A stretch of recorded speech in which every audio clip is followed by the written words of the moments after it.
I decided to live with my mom after I was discharged from the hospital. Just when we had arrived at the house, I was hit with a strong pungent smell. The twins, sensing something was wrong, started crying. "Serena, just stay in there, darling," my mother urged with her face pale. "Mom, what's the matter?" I stepped out of the car with the twins tightly wrapped in my arm. My blood ran cold when I saw a malt deer with his organs mutilated lying on the front porch. My first thought was to dismiss it with an animal hunting. But the cruel and monstrous way in which the deed was done was clearly someone threatening our entire family. Along with the rotting corpse, there was a short note stuck on the front door. I took a shaky breath, my body quivering with anger and trepidation creeping in my heart for my newborn sons. I fought a strong urge to vomit in the awful stench. As I took my children away from the site, calming them down before calling Alexander, who picked up on the very first ring. "Come at my mom's home." I hung up and he arrived quickly, elated that I approached him, still hopeful that we would be back together. "Baby, have you forgiven me?" He wanted to speak more, yet his smile turned to a deep scowl. When he saw my ashen face and trembling body as I clutched my children terribly close like I was protecting them. "What happened? Are you alright?" I let mom carry the twins, while I guided my ex-husband to the front porch. His eyes widened as he gritted his teeth in anger.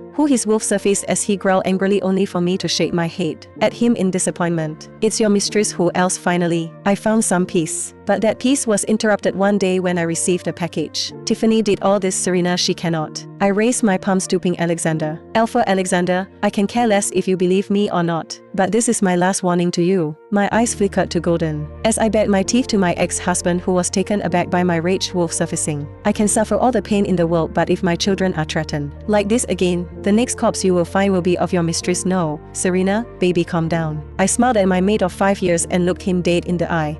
"Serena Stone, reject Alpha Alexander Newman as my mate and husband. Your presence only disgusts me." The rejection hit both of our bodies with excruciating pain. Fire burned my heart, and the overwhelming sadness could not be deciphered. Alexander went on his knees, gasping for breath with tears trailing his eyes. "Rejection? No, no. Serena, there is no going back on rejection. Oh Lord." My body quivered, but I answered firmly, "You chose this, so sign the divorce papers and send it to me tomorrow." I glanced at the man I once loved beyond words could decipher. His devastated stature as he stared at our children and me was heart-wrenching, yet I could never forget how he betrayed me. The marriage I once cherished was now nothing but ruins. I could have never loved Alexander, but for the sake of my children's future, the chances of reconciliation were always there. But now I would be forever thankful to Tiffany, because of whom everything was so destroyed that there were no chances of mending. The next day the divorce papers arrived and my fingers trembled when our past memories floated like a beautiful dream in my head. Alexander's presence made me warm and mushy. The property division had been amended with my dowry mansion, and the watch separately included reminded me of what we have become. We were so in love, and when I gazed at the papers, tears dribbled down my eyes. With a firm heart I forced myself to sign the papers. The days that followed were finally peaceful. My mom took care of me whenever I cried, overwhelmed by my situation. On the first day of snow, when I sat on the window lost in my thoughts, my first child babbled. His first incoherent words with a smile so beautiful that it took all my worries away. I named him Gabriel after the Archangel Gabriel. My second son was named Troy, Gabriel Stone and Troy Stone. I hope to raise them to be a much better person than their father.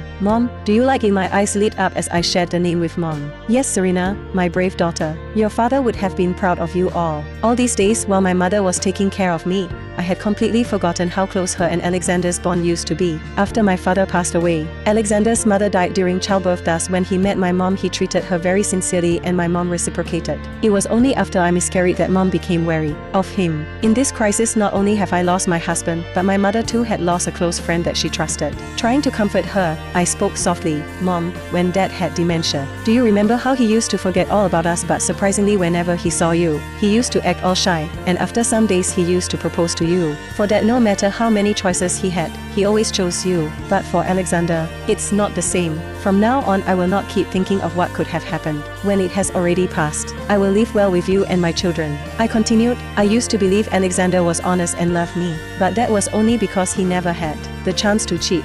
Once he became successful, it was inevitable. At least I found out now, while my children are still too young to understand, rather than later."